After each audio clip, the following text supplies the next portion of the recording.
Good morning. Good morning. How are you? Thank y'all for having me. Thank you for being here. I finally get to meet you this way. Uh, Sandy and Chuck and I were in Plano, not Frisco, this last Tuesday, where he was there at a gathering, and I think you saw the morning. You're in the morning news. You're a good Oh, man. You're a wow. hit. It That's says great. state lawmaker fires up Dems, but it was more than that. He's doing God's work in the legislature. And you can understand that this man has a bright future for us. And the reason I wanted him here was he's mentioned in the book. And the more I read, I found out he was friends with Amanda Tyler. And then I saw the clips, and I know about him because our mutual friend, State Representative Yvonne Davis, and I talk about some of this every now and then, very rarely anymore, but she helped me connect with you. And thank you very much for being here. I really appreciate your time. Turn it around. This is our class, and it's bigger. A lot of people could not show up today, Representative, but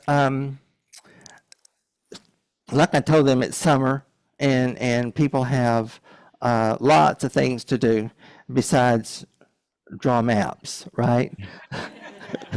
And other evil things that are happening. So I want you to start off just by talking to us. You can spearhead from wherever you want, but I'd want you to center in a little bit on separation of church and state, if you can, please. Yeah, happy to. Thank y'all for having me, and thank you for discussing this important book and this important topic at church.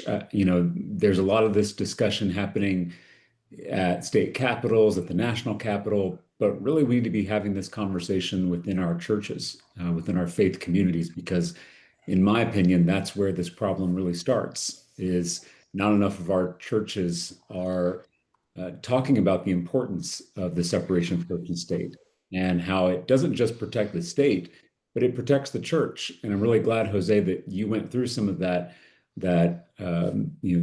historical data about who was championing the First Amendment and the Free Exercise Clause and the Establishment Clause. It was oftentimes Christians. It was also oftentimes Protestant Christians in this country. I mean, that letter that Thomas Jefferson wrote that I mentioned in the video was written to the Danbury Baptists, because Baptists in particular were fierce champions of the separation of church and state. So we've got to remember our heritage, and we've got to reclaim this important constitutional principle, because it is essential for, again, not just democracy, it's essential for the flourishing of the church and our faith communities. And I think we're all waking up to that fact now. And so anyway, I'm so thankful that y'all are doing this book study and that you're having these tough conversations within your church community.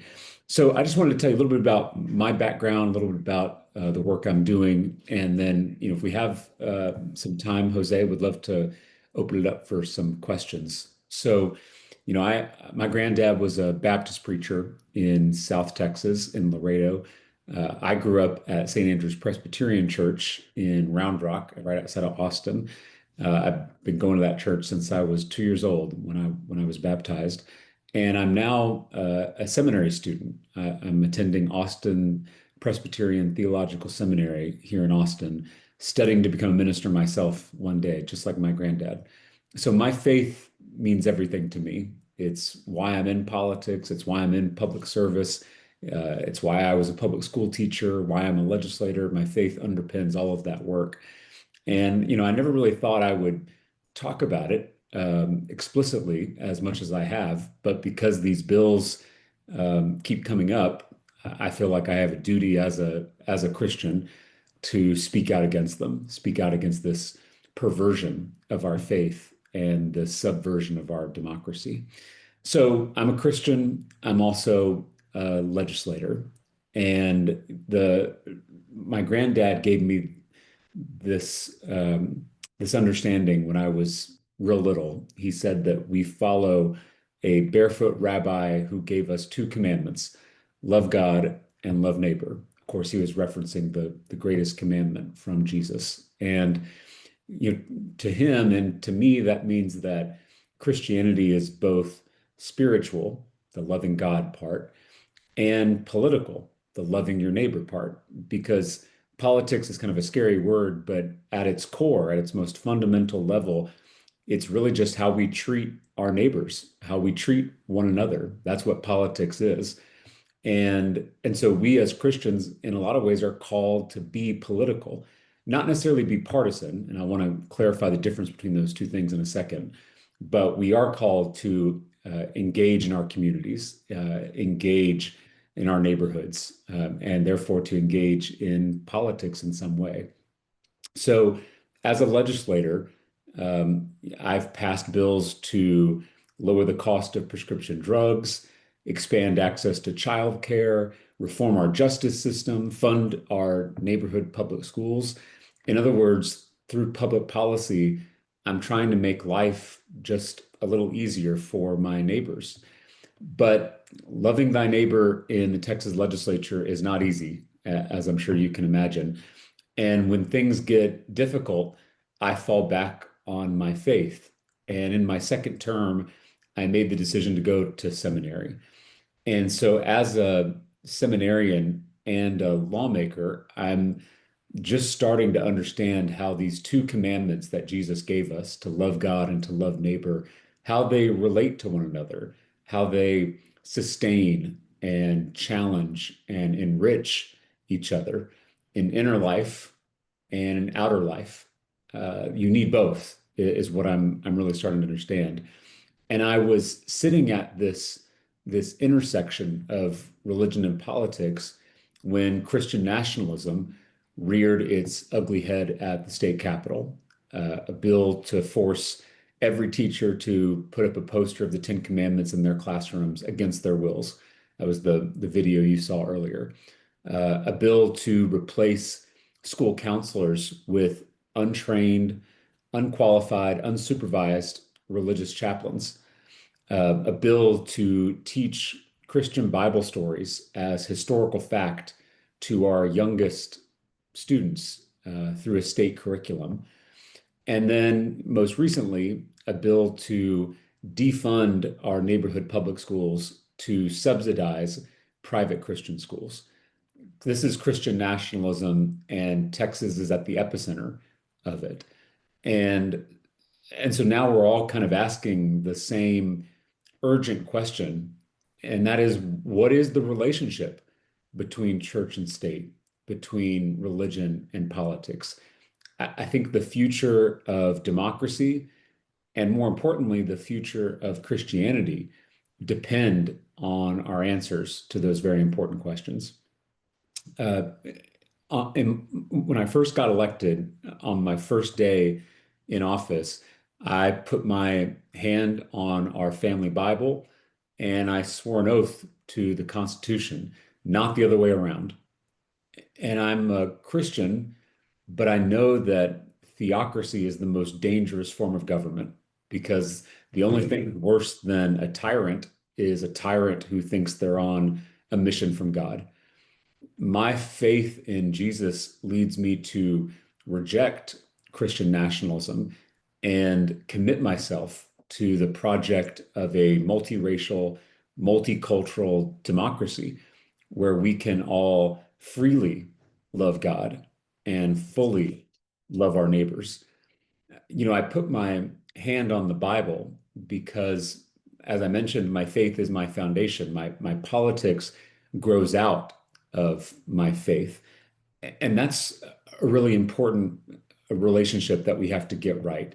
Jesus is far more radical than any political candidate, any political party, any political ideology. And when I say radical, I don't mean extreme. The word radical comes from the Latin word for root. So Jesus goes to the root of our problems and invites us to deeper love and justice and compassion and peace.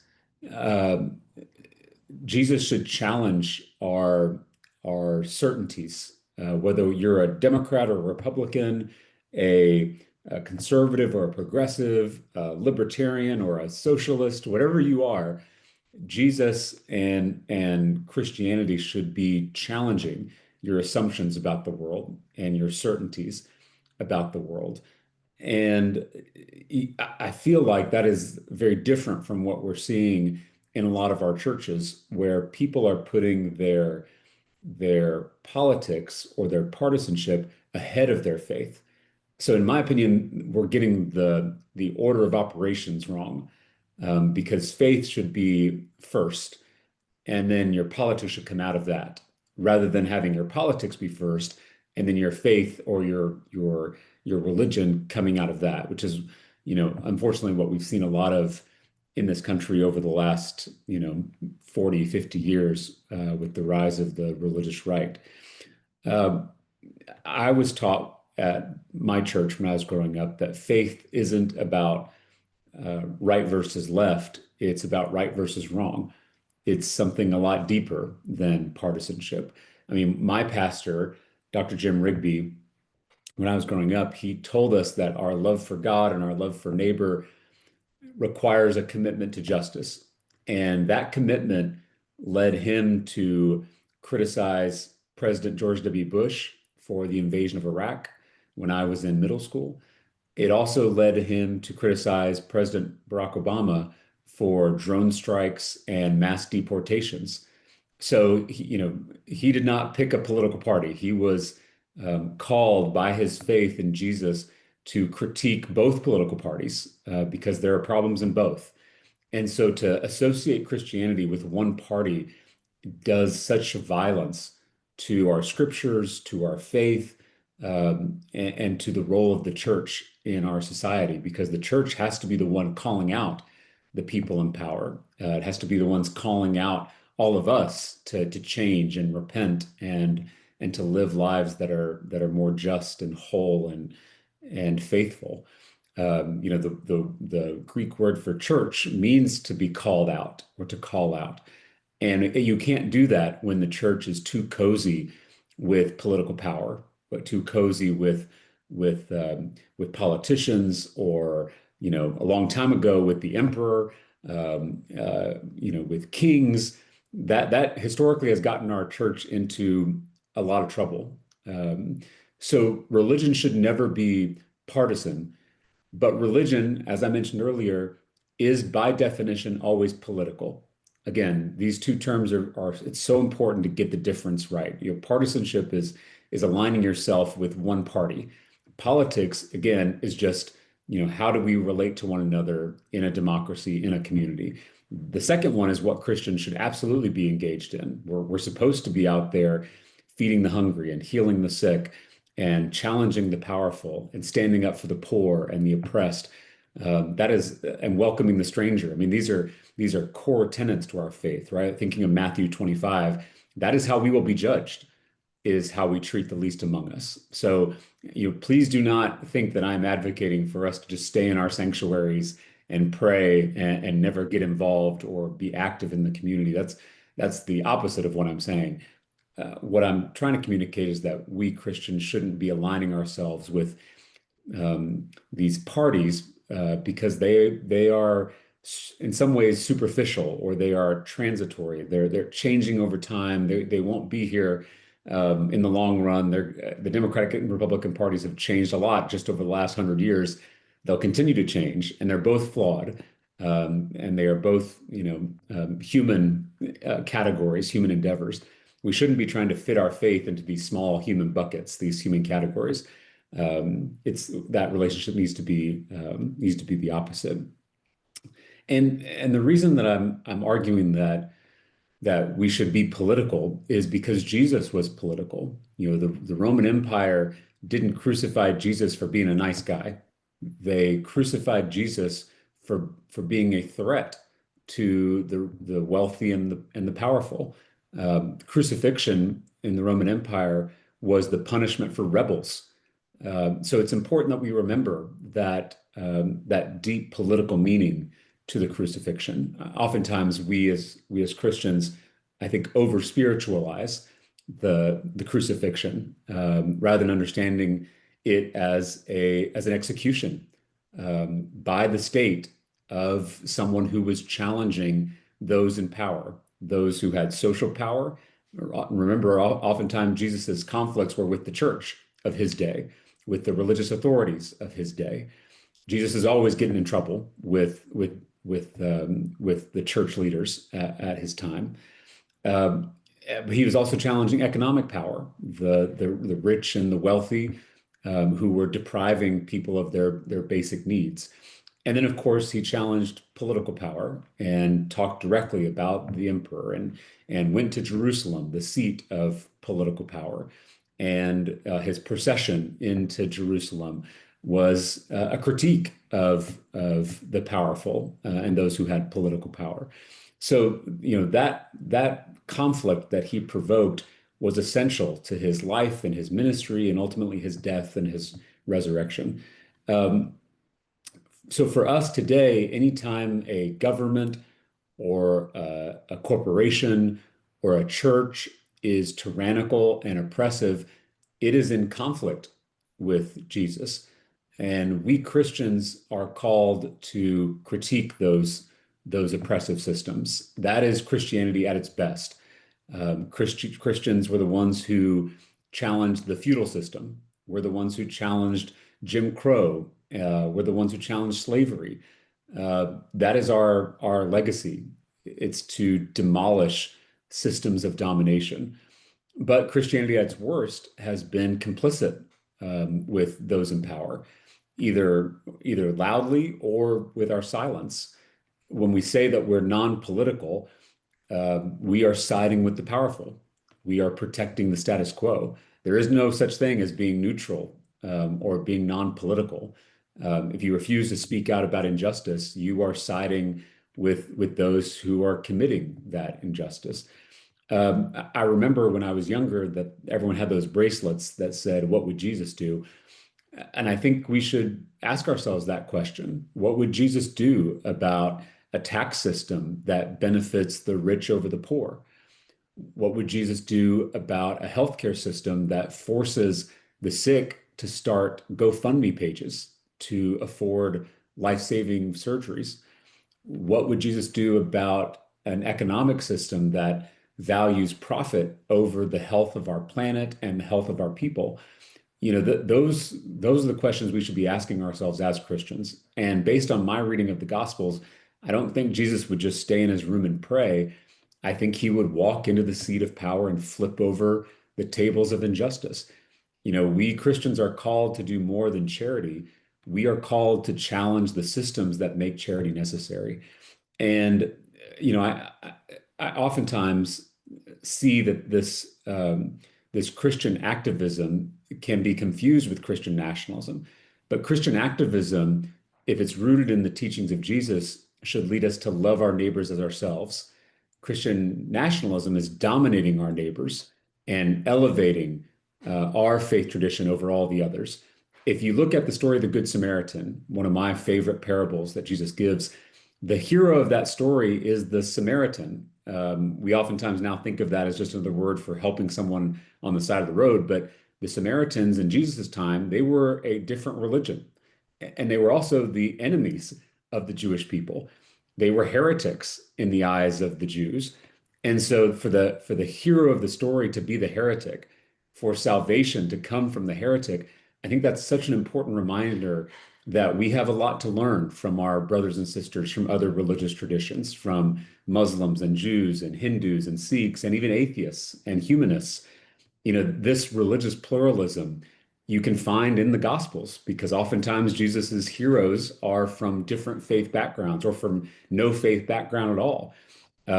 So to me, the First Amendment and the separation of church and state in that First Amendment is a profound act of loving our neighbors.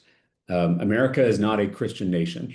It is a nation where you are free to be a Christian or a Jew or a Muslim or a Hindu or a Sikh or an atheist. Our founders were religious minorities fleeing religious persecution. That's the promise of America, a multiracial, multicultural democracy where we can all come together from these different backgrounds and live together in peace.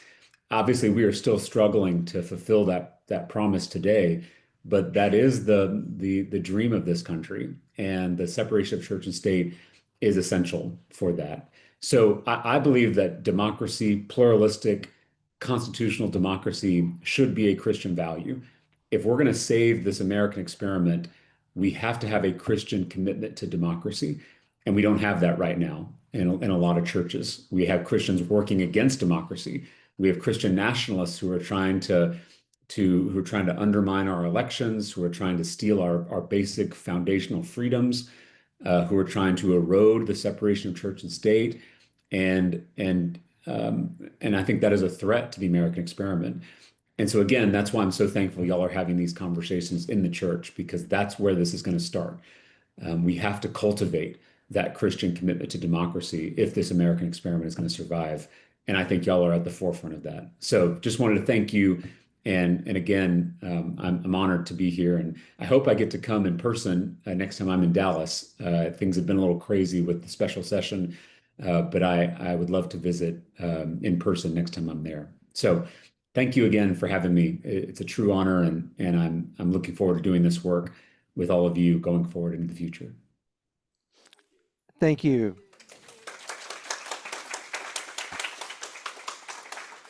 I can tell you, Representative Talarico, that I told them earlier I'm a non-practicing Catholic, and I wound up here at this church because it is truly, truly a communion of Christians who are reaching out and doing the right things. And this is just a simple example of what we're doing.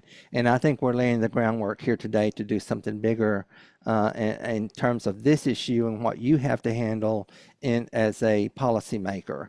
You know, I've been there. I was a school teacher, but then I also became a school board member. And I remember taking on a Christian nationalist issue because I had a committee that had to deal with the rental of facilities and how churches wanted to use our facilities.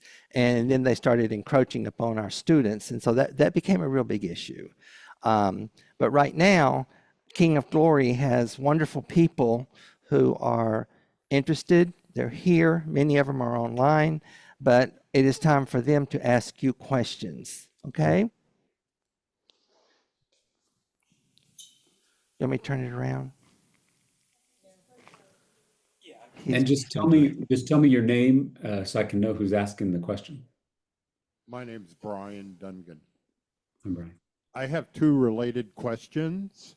The first one is it now plausible for parents of a child who attends a school that adopts the Bluebonnet curriculum to opt out under the recent U.S. Supreme Court ruling of Mahmoud versus Taylor that says parents could opt out of instruction, including LGBTQ information? And then the second one, I live in the Louisville ISD. I don't know if they're going to use the Bluebonnet curriculum, but I'll be asking. I've been a high school math teacher. I never had to deal with anybody opting out of like story problems with fractions. But you've been a teacher. How would that even work with people, with parents opting their children out of the regular instruction? Yeah, I don't know. I don't know how you operationalize that, but I think there's going to be a lot of court challenges and legal challenges, and I think those questions will start to get answered through some of those challenges. But you know, for those that don't know, the Bluebonnet curriculum is the curriculum I was referencing earlier that teaches these Christian Bible stories. And you know, they say that it's optional for school districts, but there is a financial incentive. And so for the state government to underfund public schools and to slowly starve our schools and then dangle this curriculum with a financial incentive, you know, that's not really optional. That is much more coerced than it is optional. And you know, the worst part is I remember reviewing one of the kindergarten lessons in this new curriculum, and it was about the golden rule, you know, to do unto others as you would want done unto you. And you know, that I think that's such an important thing to teach our youngest students. But the curriculum gave all the credit to Jesus. And again, I love Jesus. I've devoted my life to trying to follow Jesus. But Jesus wasn't the first one to teach that rule. Buddha taught it, thousands of years before Jesus was born. You see the golden rule show up in Judaism and Islam, in Hinduism, and to me, that's such a missed opportunity to show our kids that there is this great commonality among all the faith traditions, that there is this core teaching of loving others as yourself despite all the differences, right? There's a ton of diversity among all the great world religions, but there's also this great unity. And to me, that's such a beautiful thing to teach our kindergarten students. I'm not someone who says that we should never talk about religion in schools. I think kids need to learn about the great faith traditions, including Christianity. They've got to understand it for history and social studies and art and literature. They need to know about this. And maybe it will even spark their own spiritual journey and their own spiritual exploration. That's very different than indoctrination. Education is more from the ground up, sparking imagination and curiosity and letting a child explore and learn on their own in their own way. Indoctrination is much more of a top down, where you are telling a kid what to think, what to believe. And there, as an educator, I can tell you there is all the difference in the world between education and indoctrination, between preaching and teaching. And so this, in my mind, this curriculum crosses that very important line. And I think we should be teaching our kids that although we have all these different religions, there is this core that unites them all, and that core is love. And to me, I can't imagine a more appropriate and beautiful thing to teach our youngest kids. So I think the curriculum misses that opportunity and instead decides to indoctrinate kids rather than sharing these beautiful lessons with them. Who was next?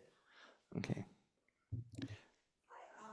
My name is Sue Pagel, and my question is, I'm familiar with some of the legislations that you mentioned, especially the requirement for the Ten Commandments to be in the schools, but I really wasn't familiar with the other ones that you mentioned. And my question is, Yeah. what is the status of those? Are they passed already, or should we be writing our Congress people and voicing our opinion on them? Unfortunately, all the ones that I mentioned have passed, but there will be more, I'm sure. There'll be um, more bills about trying to force prayer in school. Um, Again, I believe as long as you have, the students in Texas already have an absolute right to silent individual prayer in public schools, as they should, right? As long as you have pop quizzes, you're always going to have prayer in school, right? So that's not going away, and nor should it. I prayed often when I was in school. I just became an uncle 2.5 years ago, and I hope my baby niece prays in school when she goes. Prayer to me is a source of peace and comfort that I use throughout the day. No one is trying to stop any kid from doing that. What I'm against is government coerced prayer. I'm against a teacher using their position of authority to encourage or discourage prayer. And unfortunately, my Republican colleagues in the state legislature are pushing bills that would allow teachers to use their authority to encourage or discourage prayer. And that's alarming to me because I do not want government employees teaching my faith. I want pastors and Sunday school teachers teaching my faith. I want my faith taught in churches, not in government buildings. And we struggle to get folks to show up to church um, a lot these days. And so if people want to learn about their faith, they should come to our churches. There are churches on every street corner. Many of them need people to show up, and they need younger people to show up. So I just worried that, this Christian nationalism, by using political power and government power to promote our faith, is doing a lot of damage to our religion and to our churches. It's usurping the role of the church and using the government to do so. And I just think that's a huge mistake. I think history has taught us that that is a huge mistake, and it always leads to a bad place. So I hope we can resist it. And that's incumbent upon Christians to speak out against it. So yes, I think it's never too late to call your state representatives, your state senators, your governor, your lieutenant governor, and tell them that you oppose Christian nationalism and that you believe in the separation of church and state in our First Amendment, and that the government has no place teaching our faith. That's the role of the church. We have, Representative Talarico, I'm Kenny Dixon, the senior pastor here. Hi, thank you, for, Pastor. thank you for being here. And yes, we would definitely love to have you be here in some capacity next time you're in Dallas. We have a mutual friend, Eric Folkerth, at Yes. yeah, he's Great. I got to give the guest sermon at Kessler Park. I guess that was last fall, and I had a wonderful time. It's a beautiful church, and so it's good to hear. I'll let him know that I got to meet you. Well, yeah, and I'll do the same, and I'm sure his congregation appreciated having a week off from hearing Eric preach. Anyway, you can tell him that. But yeah, we would love to have you. And a couple things I've been thinking. I've got to run because I've got an appointment here in about Yes. 20 minutes. Christian nationalism in and of itself is incompatible with Christian teaching. And we're going to learn about that next week in the Colossians text that's in the that we're going to be reading next week. But when this whole idea of church and state and why it, and you touched on it, why it needs to be separated is because it's never when they're connected, it's never church and state. It's always state and church. Go back to Rome, obviously in 1930s Germany, it has always been that way. And so that's why we must have that separation. And again, I love your distinction between politics and partisanship. My first interview, Zoom interview to come here, I was told that this is a church that is political. This group is political, but not partisan. And so I commend you for that. And again, thank you for your voice from a place of faith. And once you graduate, once you're ordained and not in the State House or the White House, consider maybe serving in a Lutheran church. I'm Methodist, serving in a Lutheran church. It's a great place to be. I would love that. And we need it. But thank you again for taking time to be with us, and we'd love to have you be in conversation in person at some point. Thank you, Pastor. And thank you for, again, having a church that's having these conversations. I wish every church was talking about this in their Sunday school classes. So it says a lot about your church community, and I would love to visit. question. I have a follow-up. I was going to call you pastor already. Not yet. I could call you governor too, and lots of other words.